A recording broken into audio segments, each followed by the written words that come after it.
저는 60대 여성이고 제게는 딸이 하나 있습니다. 요즘은 자식 연애는 자식이 알아서 하니까 크게 신경 쓸 게 없다고 하지만 막상 내 딸 일이 되면 그게 어디 쉽나요? 저는 딸의 연애 문제로 늘 고민이 많았습니다. 이유는 단순했어요. 딸은 늘 진심이었는데 딸을 만나는 남자들은 하나같이 진심이 아니었던 적이 너무 많았거든요. 저희 집안은 숨기려 해도 숨길 수가 없는 편입니다. 대대로 잘 살았고 건물을 물려받아 이어온 집안이에요. 말하자면 건물주 집안이죠. 그것도 건물이 꽤 됩니다. 저는 그걸 자랑처럼 떠벌리고 다니는 성격도 아니고 오히려 그런 소문은 안 나게 조심하며 살았습니다. 제 부모님이나 위의 조상님들은 돈이 많은 걸 과시하고 다니셨지만 저와 남편은 그러고 싶지 않았어요. 많이 가질수록 드러내고 우스대기보다는 더 베풀면서 사는 게 좋은 거라 생각했습니다. 또 세상이 워낙 흉흉하잖아요. 사람이 제일 무서운 법이니까. 안전한 게 좋은 거라고 생각하고 최대한 드러내지 않고 살았어요. 하지만 그게 우리 뜻대로 흘러가지 않았습니다. 가지고 있는 건물이 많아서 그런지 잘 사는 집안이라는 소문은 금방 퍼져나갔어요. 누가 일부러 퍼뜨리지 않아도 어디선가 흘러 결국 주변에 다 퍼져 있었습니다. 문제는 그게 딸에게 안 좋은 쪽으로 작용한다는 거였어요. 딸이 20대일 때는 괜찮았습니다. 그때는 딸도 결혼 생각이 크지 않았고 결혼 생각 없이 연애만 즐길 때였으니까요. 딸은 자유롭게 사는 게 좋다면서 결혼은 최대한 늦게 하고 싶다고 했습니다. 우리 부부는 그런 딸의 생각을 존중해 줬고요. 이 남자 저 남자 만나보면서 연애 경험이 쌓이면 좋다고 생각했습니다. 사람 보는 눈도 생기고 이성을 대하는 법도 알 수 있으니까요. 딸은 가끔 아픈 이별을 겪어도 나중에는 좋은 경험으로 남을 거라고 위로해주고는 했습니다. 당장은 아파도 시간이 지나면 그게 다 교훈으로 남을 테니까요. 그렇게 딸은 연애하며 20대를 보냈고 30대가 되면서 조금씩 결혼 생각을 하기 시작했습니다. 아무래도 주변에 있는 지인들이 하나둘 결혼하니까 결혼 생각을 하게 된 것 같았어요. 평소 딸아이는 저희 부부에게 자기 생각을 자유롭게 말하는 편이었습니다. 우리 가족은 대화가 많은 가족이었거든요. 그래서 딸의 고민도 잘 들어주고 부모로서 어른으로서 필요한 조언도 해주고는 했어요. 딸은 조금씩 결혼 생각이 든다고 했고 자신을 진정으로 사랑해주는 사람을 만나면 결혼하고 싶다고 했습니다. 솔직히 우리 부부는 딸아이가 결혼하지 않아도 괜찮았어요. 삶을 살면서 꼭 결혼해야 하는 건 아니니까요. 결혼하지 않아도 혼자서 잘 사는 사람들 많이 있습니다. 우리가 없어도 물려줄 재산이 있으니까 딸아이가 알아서 잘 헤쳐나갈 수 있을 거라 여겼어요. 우리 부부는 무엇보다 딸의 행복을 최우선으로 생각했습니다. 그래서 딸이 결혼을 늦게 한다고 했을 때도 30대가 되고 생각이 달라져 결혼하고 싶다고 했을 때도 전적으로 존중하고 딸이 원하는 삶을 선택해서 살기를 응원했어요. 그런데 딸의 결혼 생각이 점차 강해지면서 상황이 달라졌습니다. 딸이 누굴 만나면 상대가 딸을 보기 전에 우리 집을 먼저 보는 느낌이 든다는 거였어요. 처음부터 티가 나면 차라리 덜 얄미웠을 텐데 처음에는 다들 멀쩡한 척합니다. 예의도 차리고 말도 곱게 하고 딸한테 잘해주는 척도 해요. 그러다가 어느 순간부터 본색이 보입니다. 우리 집 건물에 관해서 관심 가지고 아직 결혼하지도 않았는데 본인 건물인 것처럼 김칫국 마시는 그런 남자들이요. 그중엔 대놓고 수작 부리는 남자도 있었고 아예 냄새가 사기꾼처럼 나는 인간들도 있었습니다. 말만 번지르르 하고 자기 인생 계획을 딸에 끼워 넣고 계산부터 하는 사람들이었어요. 진정으로 딸을 사랑해서가 아니라 딸 뒤에 있는 걸 노리고 다가오는 사람들만 득실거렸습니다. 그래서 그게 참 걱정되더라고요. 사랑해서 우리 딸과 결혼하려는 게 아니라 우리 집 돈을 사랑해서 결혼하려는 거니까. 딸아이에게는 얼마나 큰 상처겠어요? 딸은 결혼해서 안정적인 삶을 살고 싶은 게 아니라 정말 말 그대로 평생 의지하고 사랑하며 살아갈 짝을 찾기를 원했습니다. 여기서 돈 문제 말고 또 다른 문제도 있어요. 사실 제 딸은 첫눈에 확 끌리는 외모가 아닙니다. 제가 낳은 딸이고 그 아이의 엄마지만 솔직히 말해서 예쁜 건 아니에요. 그래서 저는 딸이 어릴 적에 이렇게도 말한 적이 있습니다. 네 친구들은 대학교 가기 전에 쌍꺼풀 같은 거 안 하니? 요즘 많이들 한다던데. 너도 하고 싶지 않아? 원하면 엄마가 도와줄게. 제 주변에 있는 지인 중에 딸 가진 사람들의 이야기를 들어보면 하나같이 외모에 엄청 신경 쓴다고 하더라고요. 요즘은 성형에 대한 시선이 나쁘지 않고 많이들 하는 편이잖아요. 우리나라 사람들이 워낙 관리를 잘하니까요. 그래서 혹시 딸도 관심이 있으면 도와주고자 했습니다. 그러나 딸은 그런 쪽으로는 조금도 관심이 없었어요. 아이러니하게도 우리 딸은 꾸미는 걸 그다지 좋아하는 스타일이 아니었습니다. 화장도 한 듯 안 한 듯 수수하게 하고 옷도 검소하게 입었어요. 네 친구들은 성형 많이 한다며. 피부과 가서 시술도 받고. 너도 하고 싶지 않아? 나는 딱히 별로 하고 싶은 생각이 없는데? 뭐 하면 좋기는 하겠지. 근데 나는 그게 조금 무섭더라고. 얼굴에 칼을 댄다는 것도 그렇고. 수술하면 얼굴이 달라지잖아. 난 지금의 내 모습이 좋아. 우리 딸은 성형하는 걸 무서워했어요. 하긴 어려서부터 겁이 많아서 병원 한 번 가는 것도 난리가 날 지경이었습니다. 예뻐지려고 수술하려는 독한 마음 같은 건 없었어요. 굳이 그걸 못 느꼈습니다.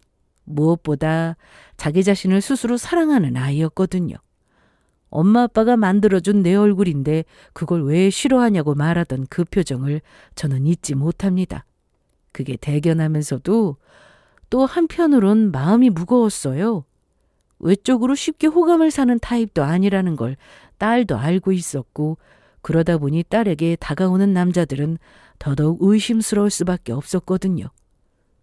저 사람이 정말 우리 아이를 좋아하는 걸까? 아니면 우리 집을 보고 온 걸까? 저는 그런 의심을 하면서 경계하는데 딸은 늘 긍정적으로 세상을 바라봤습니다. 나는 내 얼굴 바꾸지 않아도 있는 그대로의 나를 사랑해주는 사람을 만나고 싶어. 세상에 남자가 이렇게 많은데 한 명쯤은 있지 않겠어?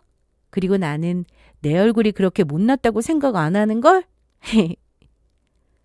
딸은 언젠가 진짜로 자신을 사랑해줄 사람이 나타날 거라고. 어떠한 것도 계산하지 않고 자신의 마음을 있는 그대로 봐주는 사람이 있을 거라고 했습니다. 딸이 그렇게 믿고 싶어 하는데 엄마인 저는 자꾸만 현실을 먼저 보게 되더라고요. 그리고 그 현실은 늘 비슷한 결론으로 돌아왔습니다. 딸이 누군가를 만난다고 해서 살펴보면 하나같이 목적이 같았습니다.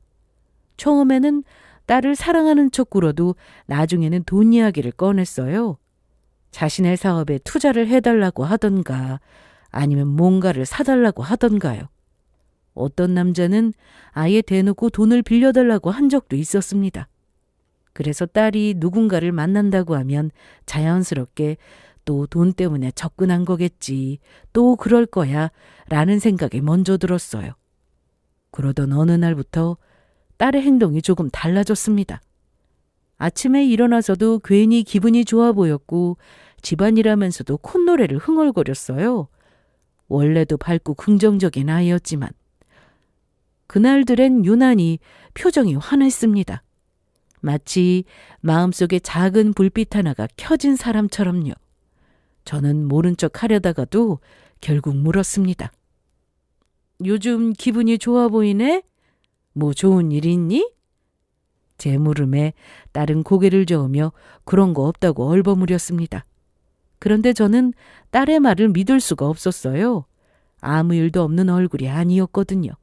말은 아니라고 하지만 눈빛은 이미 다 말하고 있었습니다. 그래서 저는 속으로 생각했죠.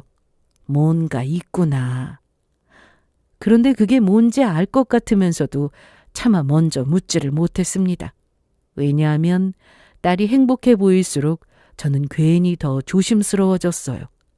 혹시 제가 생각하는 게 맞을까 봐요. 그렇게 애써 모른 척하면서 지냈고 한 달쯤 지났을 때였습니다. 딸이 어느 날 저녁 식탁에 앉아서 조용히 입을 열었습니다. 나 만나는 사람 있어. 그 말을 듣는 순간 저는 솔직히 기분이 좋았습니다. 딸이 이렇게 행복해 보였던 이유가 이거였구나 싶으면서 마음이 덜컥 내려앉았어요. 누군가를 만난다는 건 좋은 일이지만 저희 부부에게는 마냥 좋은 일이 아니었어요. 딸이 또 연애를 시작하면 끝은 상처로 끝날 게 보였기 때문입니다. 아무리 훌훌 털고 일어난다고 하지만 상처 입은 마음이 얼마나 아프겠어요? 무뎌질 뿐이지 아프지 않은 건 아니잖아요? 그래서 반가움보다 걱정이 먼저 앞섰습니다. 속으로 또 돈 보고 접근한 사람은 아닐까? 이번에도 상처받고 끝나겠지? 이렇게 생각하는 저 자신이 싫어질 정도로 의심부터 튀어나왔어요. 딸의 얼굴은 정말 이렇게 행복한데 엄마가 먼저 불안해한다는 게 참 못난 것 같았습니다. 그런데 어쩔 수 없었어요. 그동안 너무 많이 겪었으니까요. 딸이 진심으로 좋아하고 믿었다가 나중에 상대가 우리 집 얘기부터 꺼내는 순간 딸이 받을 상처를 누구보다 잘 아니까요. 그래서 저는 만나는 사람에 관해 묻기 시작했습니다. 꼬치꼬치 캐묻는 제 모습이 스스로도 싫었지만 멈출 수가 없었어요. 어디서 만났니? 뭐 하는 사람이야? 하는 일은? 딸은 제 마음을 알아차린 듯 짧게 한숨을 내쉬더니 차분하게 말을 이어갔어요. 저를 안심시키려는 목소리로 엄마가 무슨 마음으로 물어보시는지 다 아는데 걱정할 것 없다고. 본인도 혹시나 나쁜 의도를 가지고 접근한 사람일까 봐 오랫동안 시간을 두고 경계하면서 지켜봤다고 했습니다. 그런데 좋은 사람인 것 같다고 했어요. 진심으로 나를 좋아하는 것 같아. 딸은 조심스럽게 웃었습니다. 그 웃음이 참 예뻤어요. 진짜 행복한 사람만이 가지는 그런 표정이었습니다. 하지만 저는 그 말로 안도할 수 없었습니다. 딸이 그럴 리 없다고 말해도 남자의 속은 아직 모르는 거니까요. 사람이 처음부터 속셈을 드러내는 경우는 드뭅니다. 여태껏 지켜본 바로는 처음에 다들 따뜻했고 다정하고 착했어요. 문제는 결혼 이야기가 진짜로 오갈 때, 재산 이야기가 슬쩍 흘러나올 때, 그때부터 진짜 얼굴이 보이기 시작했다는 겁니다. 그래서 저는 딸의 말을 들으면서도 속으로 계속 불안했어요. 솔직히 말하면 그게 사실이기를 믿고 싶었습니다. 정말 우리 딸을 진심으로 좋아해주는 사람이기를 바랬어요. 하지만 제 마음 한편에서 과연 이번에는 다를까? 정말 우리 딸만 생각하는 걸까? 아니면 또 우리 집의 재산을 노리는 거 아닐까? 딸은 제 속도 모르고 환하게 웃었지만 저는 딸이 웃을수록 더 조심스러워졌습니다. 딸은 우리 집에 관한 이야기는 조금도 꺼내지 않았다고 했어요. 그 사람은 우리 집에 돈이 많은 걸 알지 못하니 나쁜 의도는 없을 거라고 했지만 저는 계속 불안했습니다. 딸이 말을 안 했다고 해도 누군가 우리 집안에 대해서 알고 있고 그걸 전달했다면 모를 리 없을 테니까요. 부모로서 참 속이 상했습니다. 딸의 행복한 얼굴을 보면 볼수록 기쁘기는커녕 걱정이 앞섰어요. 또다시 누군가의 계산으로 더럽혀질까 봐요. 그리고 그 불안은 얼마 지나지 않아 직접 확인해 봐야겠다는 확신으로 바뀌었습니다. 딸은 계속 괜찮다고 했지만 저는 더 불안해졌습니다. 그래서 결국 직접 확인해 보자고 결심하고 저에게 어떤 사람인지, 어디서 만났는지, 직업은 뭔지 물어봤어요. 딸은 잠깐 망설이더니 제가 걱정을 떨치지 못할 걸 알았는지 솔직하게 말해줬습니다. 그 사람 의사야. 딸이 만나고 있는 사람은 대학병원에서 근무하는 의사라고 했어요. 그리고 그를 봉사 모임에서 만났다고 했습니다. 우리 딸은 어릴 때부터 성정이 참 맑고 착한 아이였습니다. 어린 시절부터 어려운 사람을 보면 그냥 지나치지 못했어요. 누가 길에서 힘들어하면 먼저 다가가고 부딪히는 사람을 보면 괜히 더 사과하는 아이였죠. 저는 그런 딸이 예쁘면서도 세상에 치일까봐 늘 걱정했습니다. 딸은 성인이 되고 나서는 정기적으로 봉사 모임에 참여하기 시작했습니다. 단순히 좋은 일하고 뿌듯함을 느끼려는 게 아니라 진짜로 마음을 들여서 돕는 아이였어요. 누굴 돕는 게 스펙이 아니라 습관이네였습니다. 그 모습에 그 남자가 들어온 건 반년쯤 전이라고 했어요. 처음에는 그냥 얼굴만 아는 사이였고 오가며 가볍게 인사하는 정도였대요. 딸은 봉사하러 가는 날엔 오로지 봉사만 생각했지 누굴 만나려고 간 게 아니었으니까요. 그래서 남자에게 크게 관심도 없었고 그저 모임에 새로운 사람이 들어왔구나 이 정도로만 알고 있었다고 했습니다. 그러다가 어느 날 딸이 매달 후원하던 아이가 아파서 병원에 입원했다는 소식을 들었대요. 딸은 마음이 너무 쓰여서 병원으로 찾아갔고 거기서 그 남자를 만나게 됐다고 했습니다. 딸은 그 장면이 아직도 잊히지 않는다고 했어요. 그 남자가 의사 가운을 입고 아이에게 낮은 목소리로 말을 건네고 겁먹지 않도록 눈높이를 맞추고 손을 조심스럽게 잡아주는 모습. 그게 너무 자연스러워 보였다고 했습니다. 직업적으로 하는 친절 같지 않고 진짜로 아이를 걱정하는 사람처럼 느껴졌다고 했어요. 딸은 그걸 우연히 보게 됐고 봉사 모임에도 나오더니 정말 어려운 아이들을 위하는 마음이 큰 사람이었다고 생각했대요. 그리고 더 놀라운 것, 그 후원 아이의 담당 의사가 바로 그 남자였다는 거였습니다. 그래서 딸은 병원에 갈 때마다 아이 상태를 물어보면서 자연스럽게 그 남자와 대화를 나누게 됐고 그렇게 조금씩 친해졌다고 했습니다. 마침 그 남자도 봉사 모임에서 보지 않았냐고 딸에게 반갑게 인사를 건넸고요. 딸은 좋은 사람이라고 생각됐지만 그래도 계속 경계하려고 했대요. 그래서 적당한 선을 긋고 너무 가깝게 다가가지 않으려고 했었다고 했습니다. 그런데 그 남자가 몇 달 동안 꾸준히 같은 태도로 딸을 대했고 무엇보다 딸이 후원하는 아이를 정말 성심껏 챙기는 모습이 변하지 않았다고 했습니다. 딸은 그걸 보면서 마음이 흔들렸다고 했어요. 이 사람은 내 배경을 보는 게 아니라 내가 마음 쓰는 대상을 같이 마음 써주는 사람이구나. 그렇게 느껴져서 결국 마음을 열게 됐다고 했습니다. 그리고 어느 날 그 남자가 먼저 딸에게 고백했대요. 내심 기쁘면서도 혹시 모를 경계심 때문에 쉽게 대답하지 못했고 한동안 더 지켜본 끝에 연애를 시작하게 됐다고 했습니다. 딸이 이 이야기를 하는 내내 표정이 참 환했어요. 진짜로 사랑하는 사람을 떠올릴 때만 나오는 그 얼굴이었죠. 그런데 저는 이상하게도 마음이 더 불안해졌습니다. 왜냐하면 딸이 말하는 이야기가 너무 좋은 이야기처럼 완벽했거든요. 그래서 저는 딸에게 웃으며 말은 했지만 속으로 이미 결심했습니다. 그렇게 딸에게서 들은 정보 몇 가지를 손에 쥐고 결국 사람을 시켜 뒷조사를 의뢰했어요. 정말 이런 짓까지 하고 싶지 않았습니다. 누가 몰래 저를 뒷조사한다면 정말 싫을 거예요. 그래서 딸의 남자친구에게는 정말 미안했지만 그래도 어쩔 수 없었습니다. 그동안 겪은 일들이 너무 많았고 딸이 상처받고 무너지는 모습을 몇 번이나 봤는데 이번에도 또 당하면 딸은 전보다 더 크게 무너져 내릴 것 같았습니다. 그래서 어쩔 수 없이 딸을 지키는 일이 먼저였어요. 아는 사람을 통해 조용히 알아봤습니다. 대학병원 의사라는 그 사람의 평판을요. 결과는 의외로 깔끔했습니다.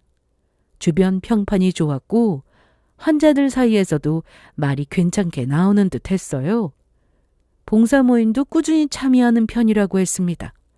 딱히 흠잡을 만한 구석이 없었어요. 그런데도 이상하게 제 마음은 완전히 놓이지 않았습니다. 종이에 적힌 평판이라는 건 얼마든지 포장될 수 있거든요. 저는 그동안 겉으로만 멀쩡한 사람을 너무 많이 봤습니다. 그래서 마지막으로 직접 한 번 더 확인하기로 했습니다. 그리고 며칠 후 저는 만반의 준비를 하고 병원으로 갔어요. 혹시라도 딸에게 들킬까 봐 평소보다 더 수수하게 차려입고 얼굴도 괜히 더 가렸습니다. 그리고 사람들 속에서 딸 남자친구를 찾았습니다. 잠시 후 멀리서 보이는데 일단 자세부터 달랐습니다.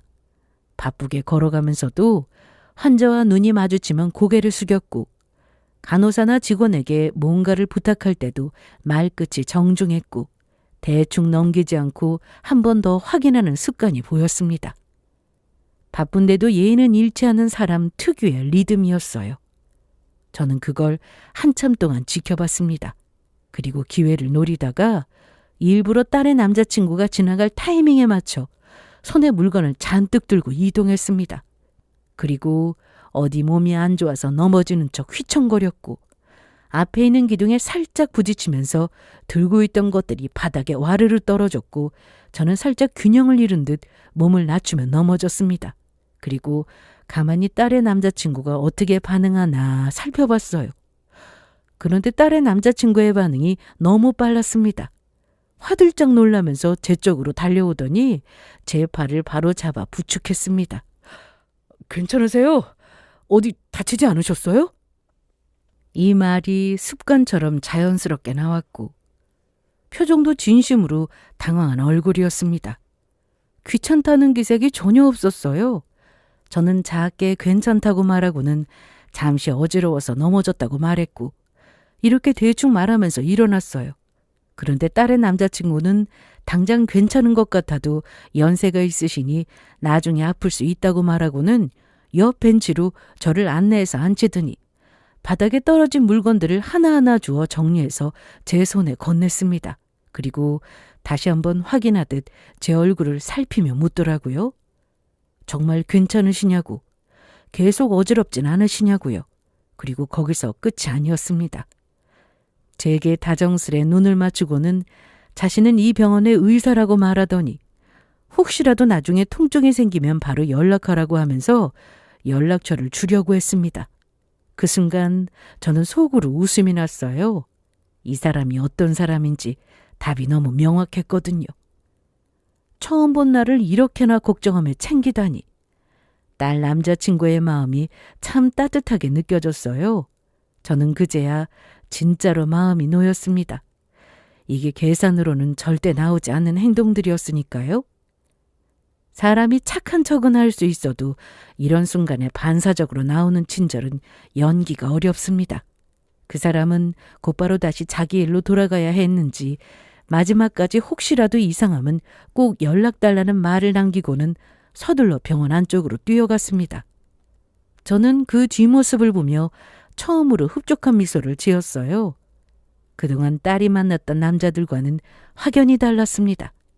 책임감도 있어 보였고 태도도 단정했고 무엇보다 사람을 대하는 눈이 달랐습니다.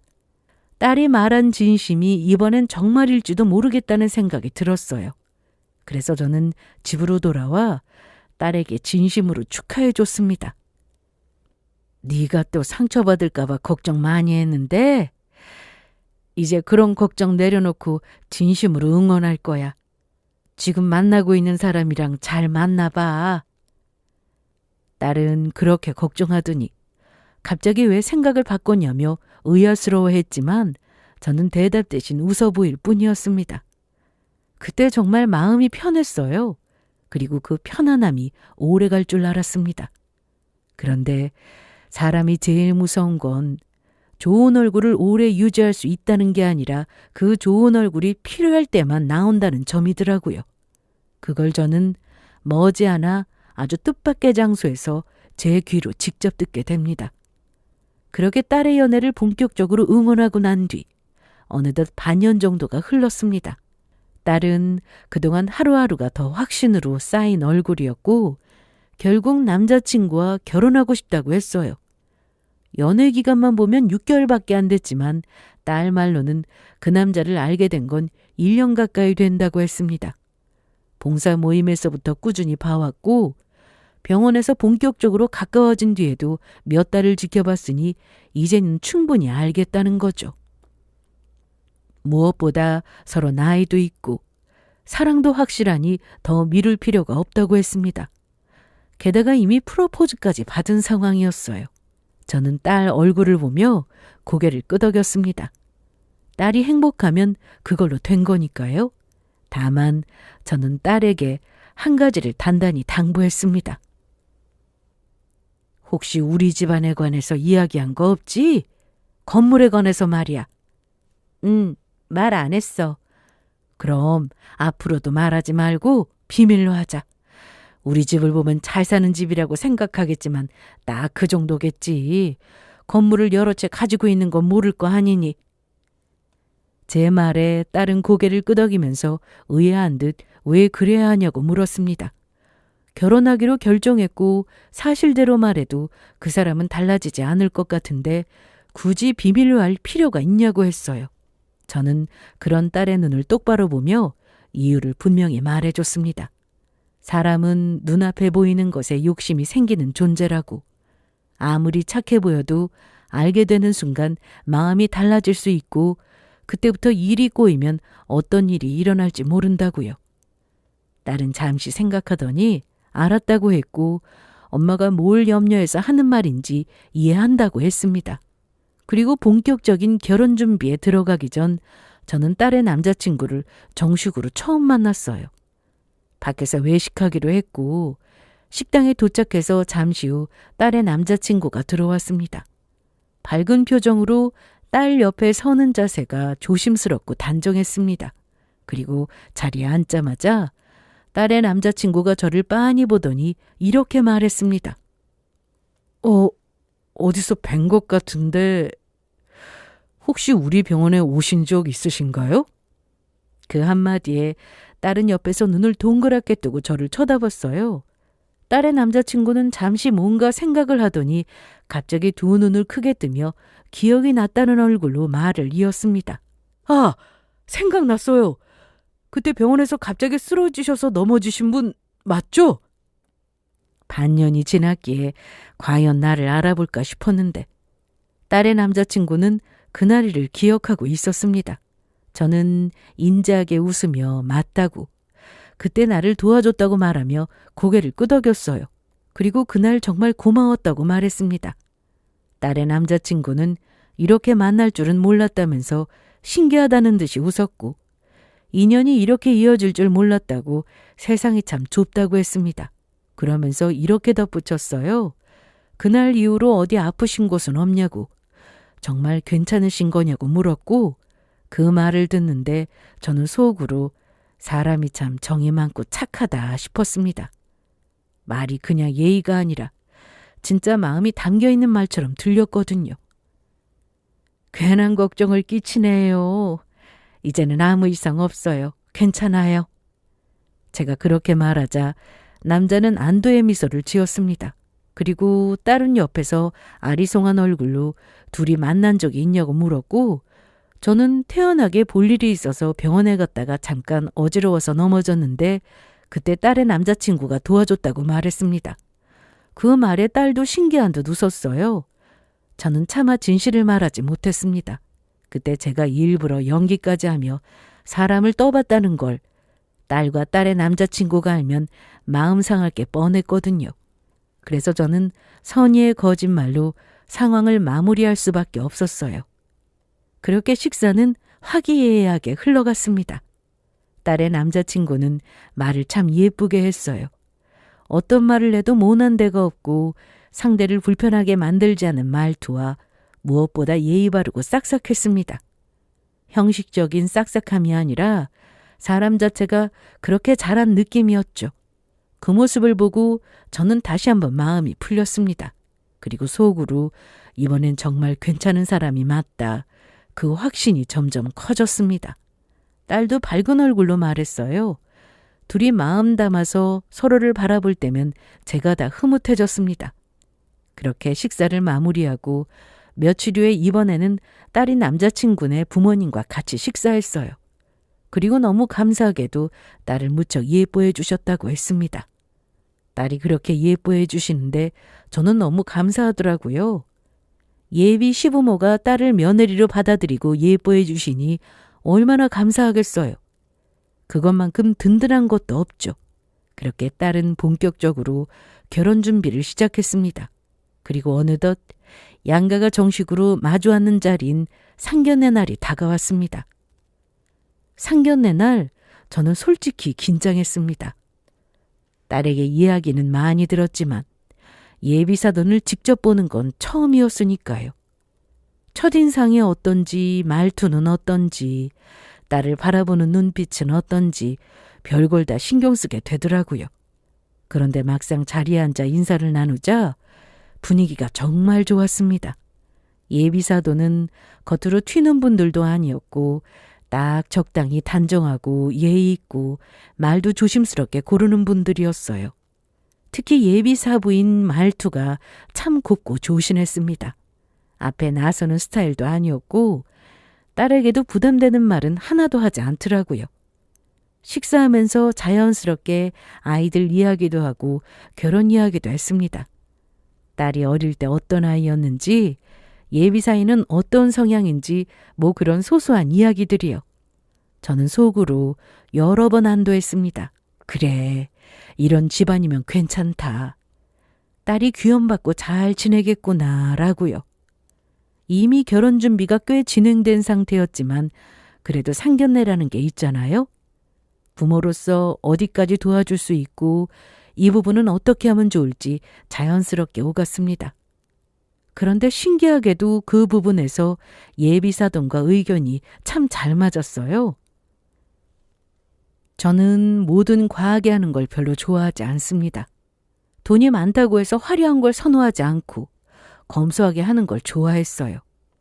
그런데 예비사돈도 비슷한 생각을 가진 분들이었습니다. 그래서 처음 본 분들이지만 참 죽이 잘 맞다고 느꼈고 말을 하면 할수록 마음이 편해졌어요. 말이 잘 통하니까 웃음도 자연스럽게 나왔고 첫 만남인데도 어색함이 없었습니다. 정말 좋은 분들이라고 느꼈고 좋은 시부모님을 두게 될 딸아이를 생각하면서 그저 행복했어요. 좋은 인연을 만나는 것도 복이잖아요. 저와 딸은 그들을 만난 것 자체가 정말 큰 복이라고 생각했습니다. 그동안 불순한 의도로 접근한 남자들에게 상처받고 힘들어한 딸이 불쌍해서 하늘에서 이들이라는 큰 복을 내려주신 것 같았죠. 그렇게 다음에 시간 맞춰서 또 밥 한 끼 하자는 말과 함께 인사하고 헤어졌습니다. 집으로 돌아오는 길 저는 마음이 아주 가벼웠습니다. 이제 딸에 관해서는 걱정하는 마음을 내려놔야겠다고 생각했어요.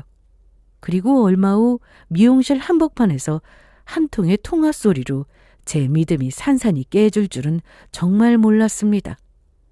상견례를 마치고 얼마 후 저는 동창회에 나가서 친구들에게 딸 결혼 소식도 전하고 그동안 못 나는 안부도 좀 나누려고 했어요. 사실 저는 평소엔 그런 자리에 대충 나가는 편입니다. 집에서 입던 옷 중에 단정한 거 하나 걸치고 적당히 머리만 빗고 나가면 된다고 생각하는 사람이거든요. 괜히 꾸미는데 힘 빼는 성격도 아니고요. 그런데 그날은 딸이 유난히 적극적이었습니다. 결혼 전에 효도하고 싶은지 딸이 예쁜 옷 한 벌을 들고 오더니 이걸 입고 동창회에 나가라고 하더라고요. 또 미용실도 예약해 놓았다고 했습니다. 자기가 잘 아는 곳이 있는데 거기서 머리하고 나가면 딱이라고요.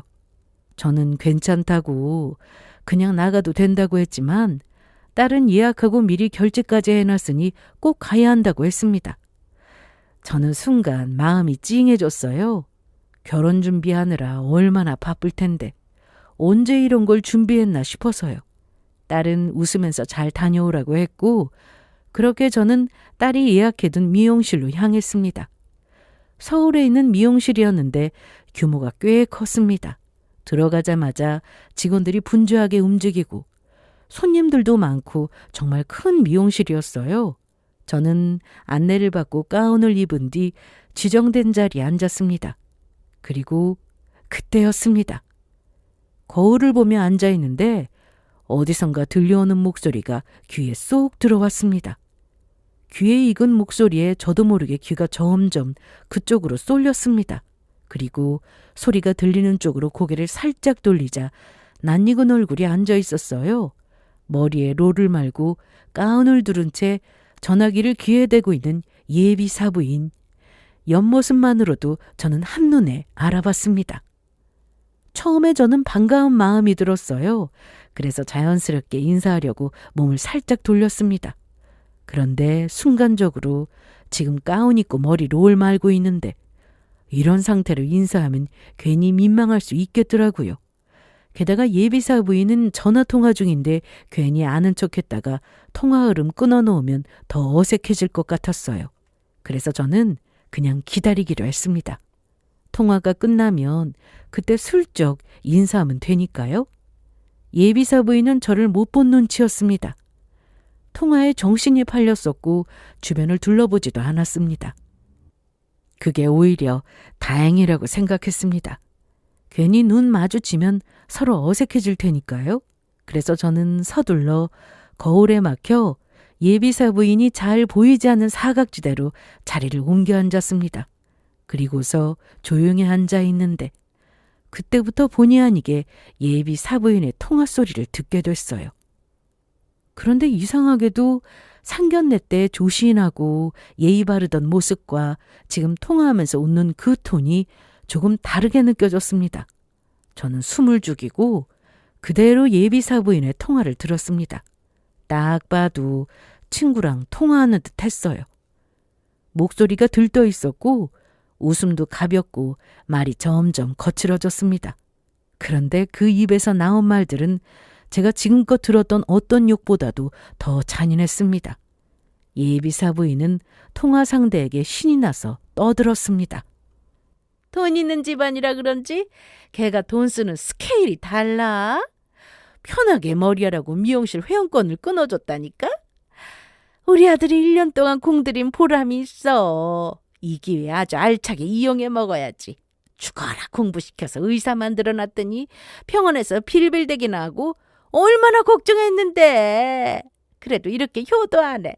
나 우리 아들 덕분에 건물주 되게 생겼어. 마지막은 더 끔찍했어요. 우리 딸은 결혼하고 우리 집 검을 빼먹은 다음에 그냥 버릴 거라고 했습니다. 그러면서 불쌍한 거 하나도 없다고. 돈만 빼면 아무것도 없는 걸 본인 아들이랑 결혼시켜줬으면 된 거 아니냐고요.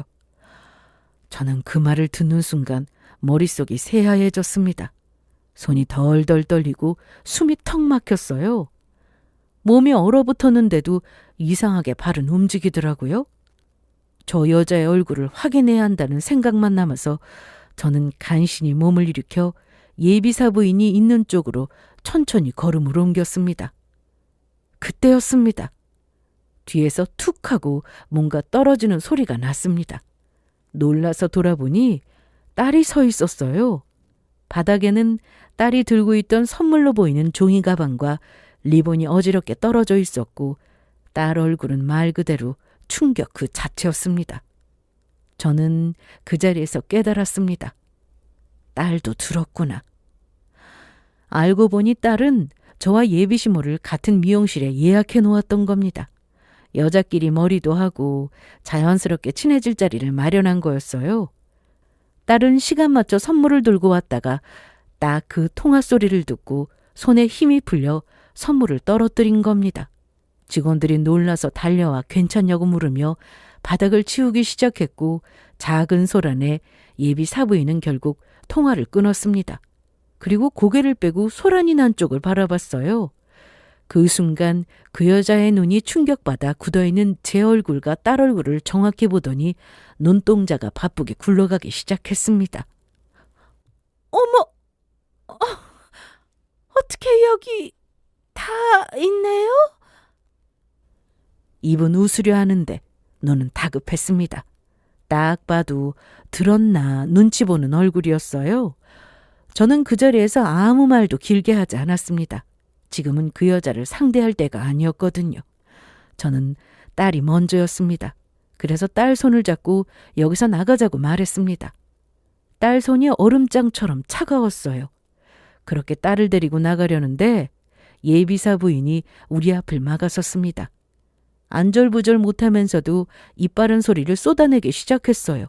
왜 그냥 가시냐고. 이렇게 와서 왜 그냥 나가시려고 하냐고.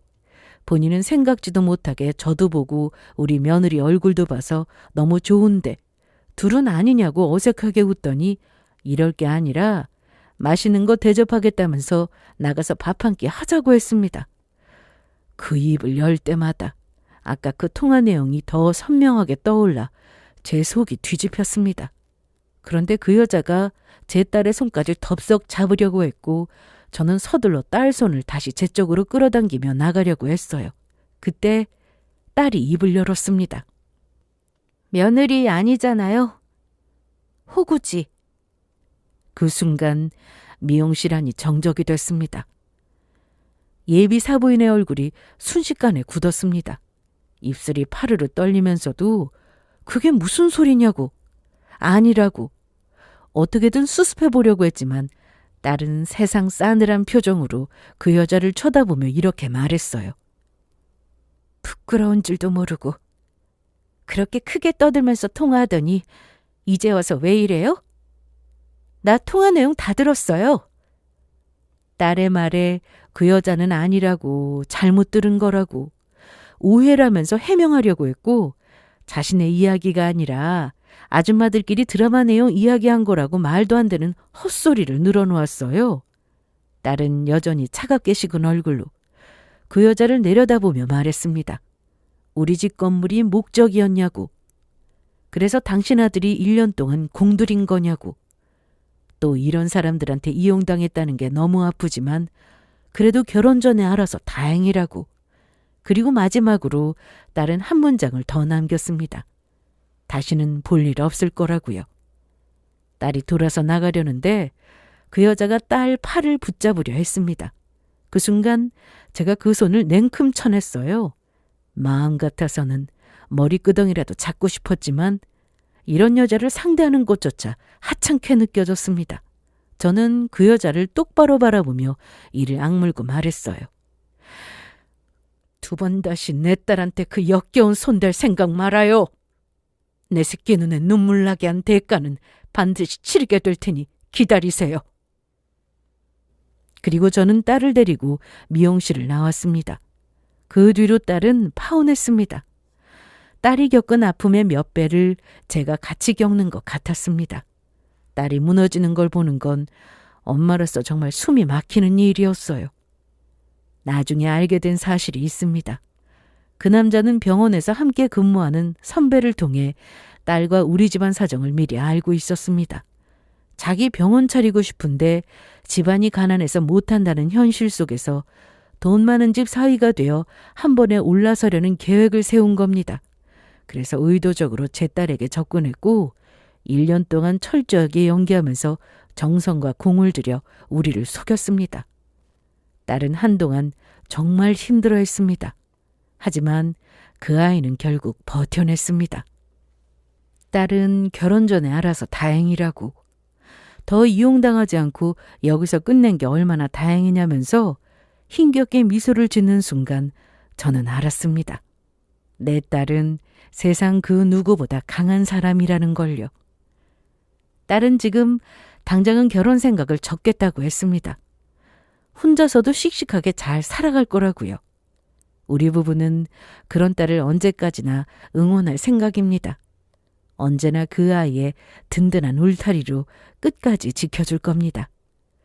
그 일이 있고 나서 저는 그 여자에게 말한 대로 그 집을 가만두지 않았습니다. 먼저 알아본 건 그 남자였습니다. 대학병원 의사라는 그를 더욱 자세하게 뒷조사하기 위해 병원 관계자와 접촉했어요. 그리고 그에 관한 이야기를 전해 들었습니다. 그는 겉으로는 반듯하고 친절한 척, 사람 좋은 척을 했지만 병원 안에서 골치 아픈 사건에 얽혀 있었습니다. 환자 쪽과 소송이 걸려 있었고 병원 측은 그 문제를 굉장히 부담스러워했습니다. 이미 내부에서도 이거 길어지면 병원 이미지 망가진다는 분위기가 있다는 얘기도 들렸고요. 저는 그 정보를 들었을 때 조용히 웃었습니다. 세상 참 공평하더군요. 남이 만든 눈물은 결국 자기 발밑으로 흘러옵니다. 저는 가진 게 돈이라서요. 솔직히 말하면 돈이랑 연결된 길이 제일 빠릅니다. 그래서 저는 조용히 움직였습니다. 환자 쪽에 힘을 실어줬어요. 법적으로 준비할 수 있는 것들을 빠짐없이 준비하도록 돕고 제대로 싸울 수 있게 뒤에서 지원했습니다. 말 그대로 든든한 총알을 제공해주고 끝까지 버틸 체력을 만들어준 겁니다. 그리고 병원에 돈으로 압력을 넣으니 병원은 결국 선택을 해야 했습니다. 소송을 끌고 가며 병원 이름까지 같이 흔들리게 둘 것인지 아니면 문제의 중심을 잘라낼 것인지. 결과는 뻔했죠. 그 남자는 병원에서 밀려났습니다. 자기 입으로는 억울하다, 이건 말도 안 되는 소리를 해댔지만 병원은 그런 말에 관심 없었습니다. 제가 지원하는 돈이 어마어마했으니까요. 그리고 이 바닥은 소문이 정말 빠릅니다. 특히 의사 세계는 더 그래요. 어디서 어떤 사건이 있었다더라. 어디서 소송이 걸렸다더라. 그 말 한 줄이면 채용이 어려워집니다. 게다가 그 집안은 원래 넉넉한 편도 아니었습니다. 그 남자는 우리 집안 건물로 한 방에 인생을 바꿀 계획이었지 자기 실력과 기반으로 버틸 생각이 없던 사람이었어요. 결국 합의금이며 법적 비용이며 그 집안은 감당 못할 돈이 굴러가기 시작했고 그 남자는 빚을 지게 생겼습니다. 저는 그 소식을 듣고도 딱히 통쾌하게 웃지 못했습니다.